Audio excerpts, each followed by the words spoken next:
Political stories don't just happen with speeches, advertisement, books, and other forms of communication that go one way, from the speaker to the audience. They can also occur in conversations when people respond to questions and know what they want to say. With this in mind, let's take a look at the 1992 U.S. presidential town hall debate, the first of its kind. Arkansas governor and long shot candidate Bill Clinton was able to accomplish multiple objectives while establishing a sense of empathy and connection with the audience member asking a question and the audience at home.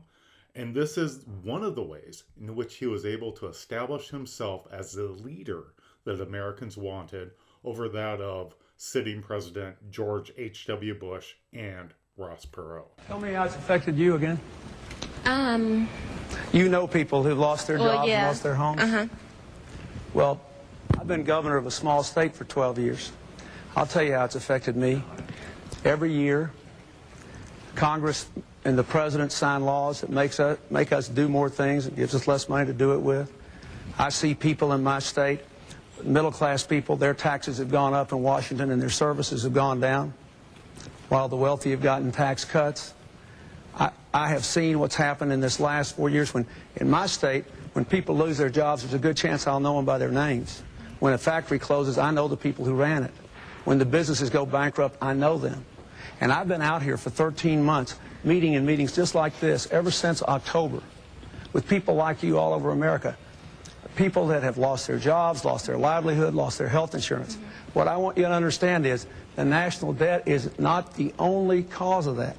It is because America has not invested in its people. It is because we have not grown. It is because we've had 12 years of trickle-down economics. We've gone from 1st to 12th in the world in wages. We've had 4 years where we produced no private sector jobs. Most people are working harder for less money than they were making 10 years ago. It is because we are in the grip of a failed economic theory. And this decision you're about to make better be about what kind of economic theory you want. Not just people saying, I want to go fix it, but what are we going to do? What I think we have to do is invest in American jobs, American education, control American health care costs, and bring the American people together again. Some of the lessons learned here concern camera shots, verbal style, and nonverbal style. In other words, how humans operate as a storytelling animal in the political realm. Now, camera shot wise, we see that Bill Clinton moved to the audience member asking the question, and by doing so, he not only puts the focus on the questioner, he becomes one with the in-person audience while separating himself from the opposition, George H.W. Bush and Ross Perot. For the viewer at home, he moves to the foreground while creating a distance between himself and the other candidates, making them look smaller as he moves to the foreground. It's a spatial awareness tactic that he prepared for the debate by keeping himself between the camera and his opposition as often as possible. Verbally, Clinton immediately personalizes his response by referring to himself and my state and the people who he knows by name. Next, he establishes a villainous outgroup, Congress and the wealthy, as causing the problems of his people and his state through tax cuts and failed economic theory of trickle-down economics that kept them from receiving all the governmental benefits that they could. And he expands the scope of conflict to include people like you that he has seen on the campaign trail throughout the United States.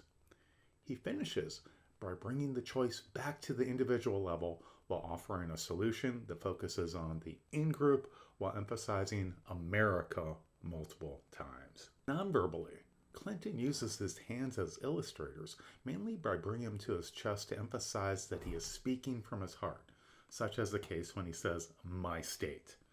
He uses his closed fist with his index finger out, but not fully extended, as a baton while he's making his points.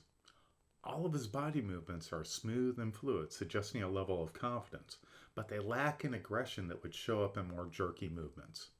Now, perhaps more important are his facial displays. Bill Clinton's forehead and eyebrows raised indicate his surprise and dismay at political actions. Now, these function as punctuation points for his response. In summary, stories have multiple component parts. To be a good storyteller means mastering all of them as much as possible.